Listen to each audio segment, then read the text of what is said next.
The applause hits like a wave, and I'm sitting 3 rows back, watching my boss accept credit for 18 months of work I built from nothing. The presentation is perfect. The metrics, the design framework, the client strategy, all mine. But the title slide reads, Platform Optimization Project, presented by Spencer. My name isn't there. I tell myself it's an oversight. Formatting error. Something that will be corrected. But when I look at Spencer's face, I see something that makes my stomach drop. He's not searching the room for me. He's not looking confused or apologetic. He's looking relieved. Like a weight just lifted off his shoulders. He knew. He absolutely knew my name should be on that slide, and he deleted it intentionally. The executive vice president leans forward, taking notes. She looks impressed. And Spencer is soaking it in, that validation, that attention, that credit. I can see his posture shift. His voice gets more confident with each compliment. He's already inhabiting the role he wants, the promotion he's angling for. I'm still in my chair, watching him wear my accomplishment like a suit that fits him perfectly. The questions come fast. How did you develop this framework? Spencer answers using my exact words, phrases I'd written in my proposal, explanations I'd given him a dozen times in meetings he barely attended. I realized early that we needed a modular approach, he says, and the room nods like he's a visionary. I watch him field compliments with a modest smile. He talks about the challenge of building something scalable, and I realize he's telling the story I told him, just without the part where I was actually there. He's memorized my insights. He's practiced my inflections. He's stolen my voice and is using it to convince the room that he's a genius. My coworker Avery sits next to me. She leans over slightly and whispers, "That's literally everything you presented in the strategy meeting last month." I don't respond. I'm too busy watching. Then something happens. A senior director asks a technical question that goes deeper than the surface. It's not hostile, just thorough. How did you handle the legacy system integration? That's usually the bottleneck in these projects. Spencer pauses. Just for a second. His confidence flickers. He covers it with a laugh and redirects to metrics, talking about numbers instead of answering the actual question. He doesn't actually understand what he's claiming to have built. He can recite the conclusions, but he can't explain the thinking. He can memorize the results, but he can't articulate the process. That hesitation tells me everything I need to know. This isn't someone who's taking credit for collaborative work. This is someone who's impersonating expertise he doesn't have. That night, I do something I haven't done before. I log into the shared system and pull the metadata. Not to confront him. To understand. To see exactly what happened and when. The tracked changes tell a story he doesn't think anyone's reading. I'm methodical about it, exporting the data carefully, not leaving any trace that I've accessed the audit logs. First draft. Uploaded by me, timestamp 3:47 a.m., March 15th. I remember that night. I was awake until 4 a.m. because I couldn't sleep, couldn't stop thinking about the client's problem. So I built them a solution. Second draft. Uploaded by me, revised March 18th. Client feedback. I'd incorporated their suggestions and strengthened the architecture. Third draft. Uploaded by me, client feedback integrated March 22nd. This was the version that made everyone sit up and pay attention. Then Spencer's edits start. March 27th. Minor tweaks. Cosmetic changes. He changed a color scheme. He reordered some bullet points.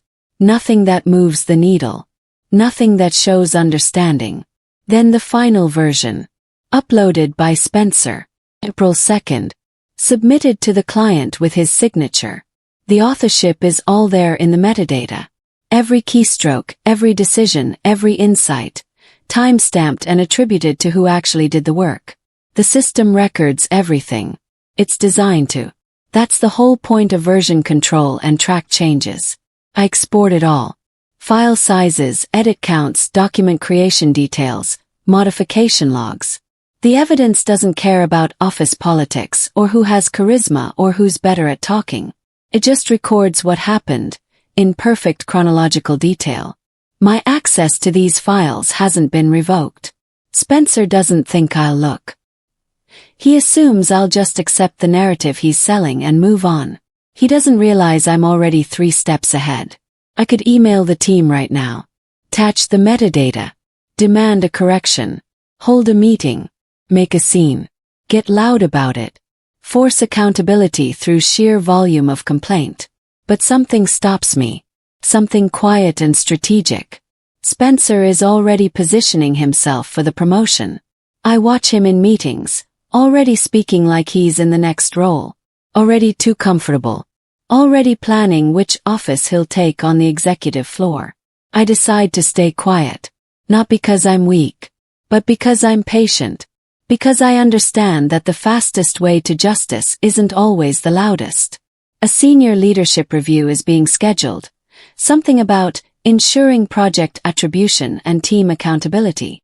I heard Spencer mention it in a call he thought was private, voice low, slightly panicked as he tried to minimize the scope. They're going to ask questions. They're going to dig. And when they do, they'll look for documentation. They'll want the real timeline. They'll request metadata. They'll cross-reference emails and timestamps. And I'll have everything they need.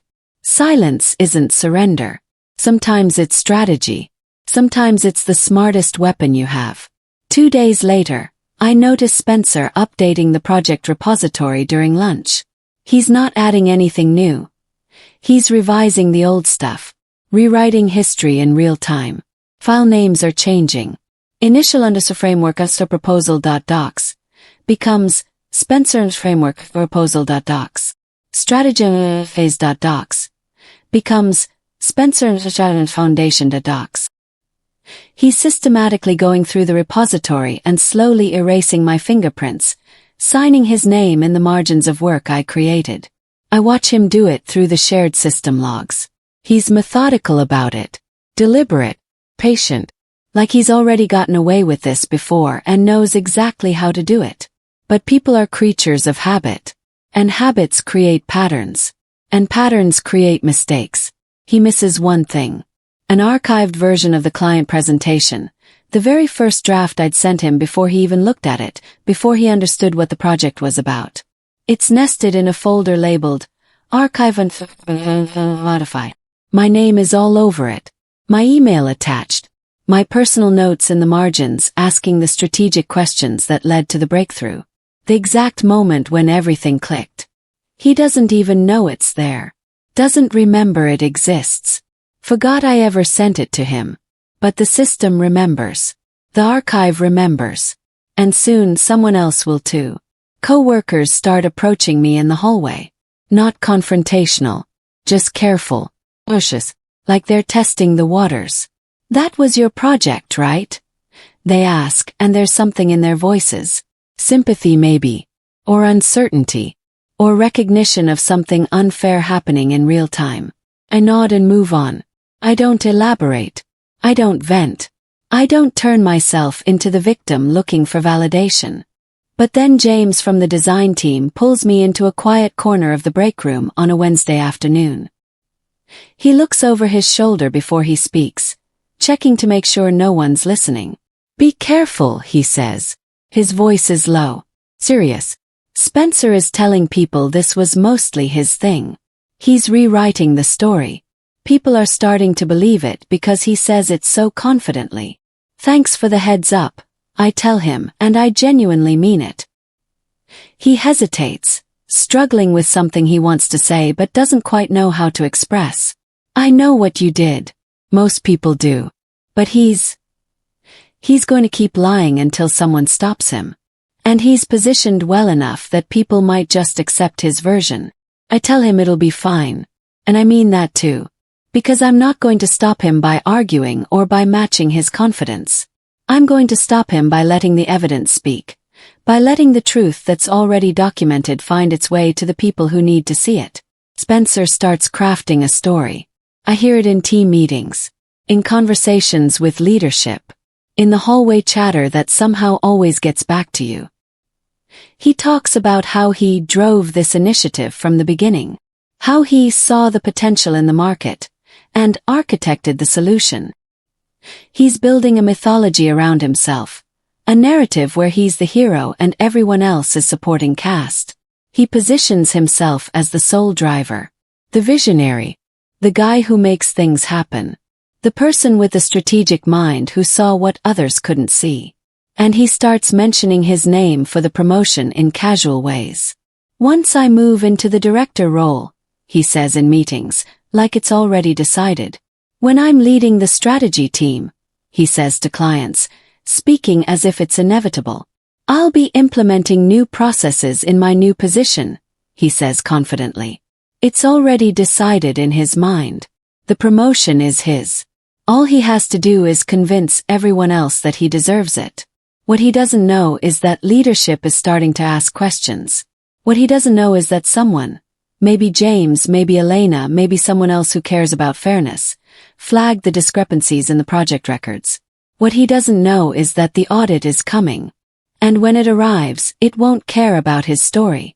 I spend an evening exporting everything. Not maliciously. Not to sabotage him. Scientifically. Like a researcher gathering data. I pull the metadata, the track changes, the email threads, the backup files, the version history. I organize it chronologically. Here's every file I created, timestamped to the minute. Here's every version before Spencer touched it. Here's Spencer's edits, marked and tracked. Here's what he changed and what he left alone. Here's the client emails I sent, the strategy documents I authored, the framework I designed. The timeline tells a very different story than the one he's been selling. Tells the truth. And the truth doesn't care how charming he is or how hard he sells it or how many people believe his version. I save it all to an encrypted folder on my personal drive. Not to leak. Not to ambush him. Just to have it. To know that reality exists somewhere outside of what he's claiming. To have proof that I didn't imagine my own contributions. To have evidence that I did the work, even if the world doesn't see it yet. Reality will find a way of making itself known. Then something strange happens. My permissions start changing. Nothing dramatic. Nothing that would raise immediate red flags. Just little restrictions creeping in slowly. I can't edit the final client documentation anymore. My access to the budget spreadsheet gets limited. I'm removed from the shared drive where the core framework lives. I can't contribute to version control. But I can still see everything. I can still view the logs. I can still read the emails. I can still access the archive. Spencer didn't revoke my access completely. Probably because that would raise questions. That would signal something wrong. But he's definitely trying to control what I can reach. He doesn't realize that seeing is enough. I don't need to edit or change anything. I don't need to interfere. I just need to watch him. I just need to be aware of what he's doing. And I can still see every file he touches, every revision he makes, every cover-up attempt he logs into the system. The system records it all and I have access to that record. He's trying to erase me, and in doing so, he's creating an even clearer timeline of what happened. The whisper campaign starts subtle. I overhear Spencer in a meeting with other managers. He's not attacking me. He's just reframing. She did good support work on the optimization project, he says. His tone is generous, magnanimous, like he's being kind to someone beneath him. Really helped me think through the execution. Support work. Those two words are everything.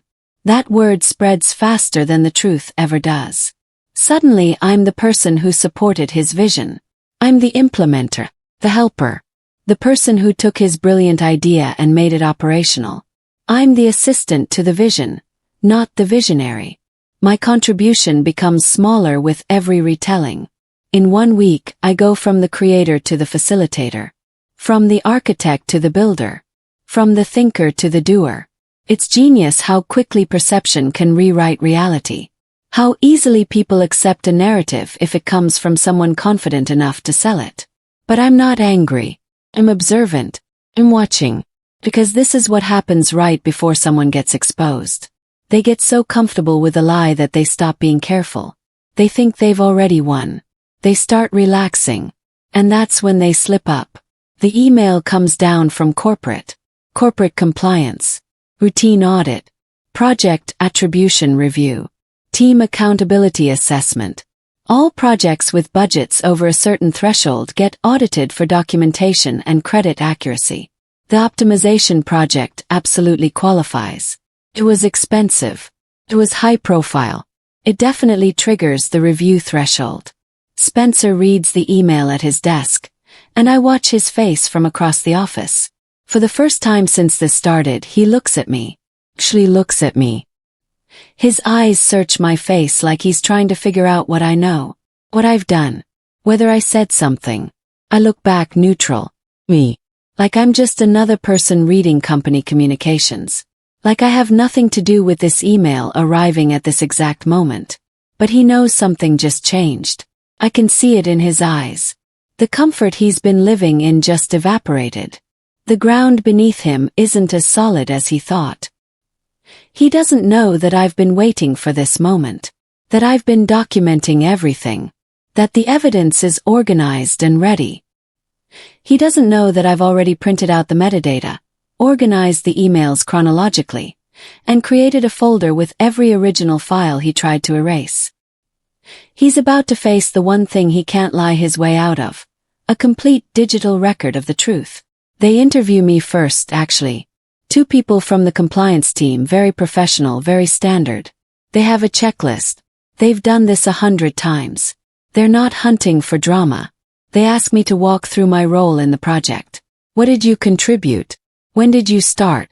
How long did you work on it? What documents did you create? What decisions did you make? I answer only what they ask. Nothing more. Nothing less. I don't volunteer information. I don't get emotional. I don't complain about Spencer or the promotion or the credit theft. I'm just a person recounting facts. Facts are safer than emotions. Facts don't require interpretation. They ask about documentation. Do you have your work product from the early phases? One of them asks, pen poised over her notebook. Yes, I say. All the original proposals, frameworks, and client presentations. Would you be able to provide those? Of course. I can have them to you by tomorrow. They seem satisfied. They're not hunting for a smoking gun. They're looking for clarity. And I'm giving them that, one truthful answer at a time. No embellishment. No victim narrative. Just evidence presented calmly. After they leave, I feel something shift inside me. Like I've crossed a threshold and there's no going back now. Like I've officially set something in motion. I pull the files from my backup drive that night. Print them. Organize them. I even create a timeline document showing every date, every edit, every version. I'm not being vindictive. I'm being thorough. I'm making it impossible for anyone to claim confusion or misunderstanding. The inconsistency shows up 3 days later. I find out through an accidental CC on an email that wasn't meant for me. The auditors discovered something important. One of the client-facing documents that Spencer submitted has metadata that doesn't match the version stored in system backups. The file he says he created on April 2nd. The system shows it was actually modified on April 2nd, but it was originally created on March 15th. The signatures don't line up. The timeline doesn't add up. His name is on the final version, but the creation date belongs to me. The foundation was mine. The architecture was mine. He added the finish coat and claimed to have built the house. If you know where to look, it's obvious. And the auditors know where to look. They know what inconsistencies mean. They know that metadata doesn't lie. They know he altered something. And they know I'll have the original version. I forward that email to my personal account and smile quietly at my desk. This is the moment when the lie starts unraveling in a way he can't control. This is where the system itself betrays him. The digital world keeps better records than human memory. It never forgets. It never gets confused about what happened or when it happened. Just records, documents, proofs. Spencer starts over-explaining things in meetings. Over-explaining. Over-praising himself. Talking too much. When someone asks a simple question, He gives a 10-minute answer that nobody asked for. He's nervous, and nervous people talk too much. They fill silence with words. They try to control the narrative by overwhelming it with detail and volume. In a meeting with leadership, someone asks, "How did you approach the initial framework design?" He launches into this long story about how he spent weeks conceptualizing the architecture and realized the market gap that needed filling. He uses my words, but now he's using them louder, faster, more defensively. He's almost performing them, like he's trying to convince himself as much as anyone else. Arrogance is filling the gaps where certainty used to be. Bluster is replacing confidence. And everyone in the room can feel it. I notice his hands shaking slightly when he picks up his coffee. I notice the way his eye twitches when someone asks a follow-up question. I notice how he laughs too loudly at his own jokes, trying to control the room with volume and false certainty. The audit notice has cracked something in him. The fear is leaking out despite his efforts to contain it. The auditors request raw logs. Not just the polished documents. Not just what Spencer says happened. The actual system records of every file creation, every edit, every timestamp, every modification. Spencer finds out about the request and goes pale. See it. In his eyes. In the sudden tension in his shoulders. That moment when someone realizes the story they've been telling is about to crash into reality. When the gap between what they claimed and what actually happened becomes undeniable. Because reality leaves a trail. Digital reality leaves multiple trails. Email trails. File trails. System logs. Version control histories. Metadata signatures. And that trail is very easy to follow if you have access to the right data. Which the auditors do. Which I've already compiled for them. He spends that evening in his office with the door closed. I can see him through the glass pacing. His jaw is clenched. He's probably realizing that he can't talk his way out of this. That charisma doesn't matter when the system has a record. That no amount of charm can override a timestamp that says someone else created something before he ever touched it. This is the moment when he understands that he's truly trapped. Then something shifts fundamentally. The auditors start talking to other team members. And people's memories start getting sharper. People start remembering. James volunteers that I led the early brainstorming sessions. Avery mentions that she saw the first draft before Spencer even looked at it. Another colleague remembers me presenting the framework concept to the client, and Spencer wasn't even in that call. Not because I asked them to. Not because I recruited them as witnesses. Just because the auditors asked the right questions and people realized what they already knew was true. When you ask the right questions, people remember. They connect the dots. They realize they were complicit in a lie just by staying quiet. And suddenly they want to tell the truth. The narrative is flipping. The story is rewriting itself. An old email surfaces. Spencer forwarded it to a client months ago. It was meant to show the evolution of the project. To demonstrate his leadership and vision. But the email he forwarded. It's authored by me. Signed by me. It's stamped with my timestamp. His name isn't anywhere on it. He forwarded it to make himself look good. To show clients his work. Instead, it proves the opposite. It proves he was circulating work that wasn't his and not bothering to credit the actual author. It proves he was presenting my ideas as his ideas to external parties. That detail matters. In audits, details matter. In legal reviews, details matter. In the record that will follow Spencer forever, details matter. Leadership pauses the promotion process. Not dramatically. Not in a public announcement. Just formally. Quietly. Pending completion of the project review, the email says. 4 words that change everything. I watch Spencer's face when he reads it. The smile that's been permanent for weeks, gone. He looks like someone who just realized the ground beneath him isn't as solid as he thought. Like the world just shifted on its axis. The promotion he was already planning for, already mentally moving into, already speaking as if he'd already claimed, gone. On hold. Uncertain. For the first time he looks afraid. I see him in the break room later that day, and he's on his phone. His voice is low. Urgent.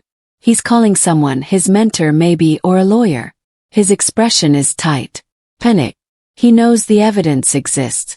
He knows I have it. He's probably wondering what else he doesn't know about. Wondering how much the auditors have already found. Wondering if he can salvage this somehow. He can't. And that knowledge is eating him alive. He tries to reframe everything as a team effort. Suddenly he's talking about how we collaborated and the whole team contributed, and it was really a group project where everyone played a part. But the evidence says something different. The evidence says, one person built this from nothing, and you're trying to take credit for it. You can't reframe facts that have timestamps attached to them. You can't reinterpret files that show who created them. You can't twist evidence that's objective and documented. He's in scramble mode now, trying to convince people he was always collaborative, that he always gave credit, that this is just a misunderstanding. But misunderstandings don't show up in metadata. They don't appear in file creation records. They don't exist in system logs. In the formal review, a senior director asks him directly, "Who created the core framework?" He hesitates. Actually hesitates. For someone who's been so confident, so certain, so assured of his own genius, that moment of doubt is devastating. It was really a collaborative process, he says. His voice has lost its certainty. Yes, but who created the initial framework? Who came up with the core concept? He can't answer. Because the answer is me, and he's spent weeks saying it was him. He can't suddenly change the story without admitting he lied. His silence says everything that needs to be said. The room gets quiet. People shift in their seats. They're all realizing what this means. That he doesn't even know how to explain the work he claims to have created. That his ignorance is becoming obvious in real time. That the story was hollow all along. The director leans back, and I can see in her expression that she's already made her decision. The evidence confirmed what she suspected. His silence just sealed it. My earlier silence, the weeks I spent not defending myself, not arguing, not fighting, not making a scene, is suddenly reread as something different by everyone watching. It's not weakness. It's restraint. It's not acceptance of defeat. It's confidence that the truth would surface. It's not passivity. Strategy. People remember that I stayed calm. That I didn't make accusations. That I didn't try to sabotage him or undermine him publicly. That I let the work speak for itself. And in that silence, they see strength they didn't notice before. They see someone who didn't need to shout to prove they were right. In the formal review meeting, the auditors present the timeline. Loud. To everyone involved. To leadership. To Spencer. File creation dates. Email timestamps. Metadata. Track changes. The complete chronological record of who did what and when. They read it all. Only. Professionally. Like they're just stating facts. 'Cause they are. Just facts. Nothing emotional. Nothing accusatory. Just the truth. And with every timestamp, every file name, every email header, Spencer's story collapses. Not because of argument. Not because of emotion. Not because of who's more likable or charismatic. But because reality doesn't care about the story you're telling. Reality has proof. The room goes still. Silent. People realize what happened. What he did. What he was willing to do to get ahead. He's relieved of his oversight on the project. Pending investigation. No drama. Just procedure. Just process. Just consequence following action like water follows gravity. No one screams at him. No one confronts him in a dramatic scene. Just, here are the facts, here are the implications, here is what happens next. The promotion is officially withdrawn. Not as punishment but as correction. Not as revenge but as accountability. And what happens next is that my name is restored. Officially. To the project documentation. To the client records. To the timeline that matters. My authorship is no longer a question. It's not ambiguous. It's not dependent on he said she said. It's a fact. It's in the system. It's backed by evidence that no one can refute. It's in the metadata. It's in the email headers. It's in the audit record. It's real now. Officially. He tries to speak to me privately a few days later. Finds me at my desk when no one else is around. His voice is quiet. Apologetic. Like he's trying to undo months of lies with a few careful words. I was trying to protect my career, he says. I didn't mean for it to go this far. Listen. I don't interrupt. But I don't stay long either. I hear what he's saying, but I recognize it for what it is. An apology designed to make him feel better, not to address what he did. I appreciate you saying that, I tell him. And I mean it. Apologies matter. They show someone can see what they did wrong. But they don't undo things. They don't restore what was taken. They don't change the fact that he tried to erase me from the story. Closure doesn't require forgiveness.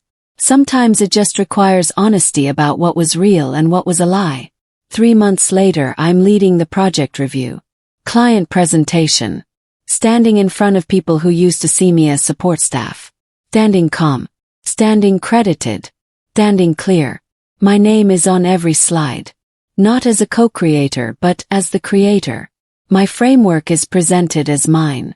My contribution is documented not as support work, but as what it actually was, the foundation of everything that came after. And when people ask questions, I answer them. Not defensively. Not angrily. Just clearly. 'Cause I understand the work. 'Cause I built it. Because no amount of stolen credit will change what I know about what I created. My name was removed once. Someone tried to erase me from the story of my own work. But evidence doesn't lie. Time stamps don't lie. System logs don't lie. Email headers don't lie. And my name was never truly removed from the place that mattered most. The actual record of what happened. It was always there. Hidden maybe. Obscured, temporarily. But never actually gone. It's restored now. Officially. Permanently. Where it always should have been. The promotion I didn't get. Spencer didn't get it either. But I got something better. Got vindication. Got proof. Got my name back. And I got the knowledge that trying to take credit for work that isn't yours has consequences. That arrogance catches up to you. That the truth eventually finds its way into the light. My name was removed once. It will never be removed again.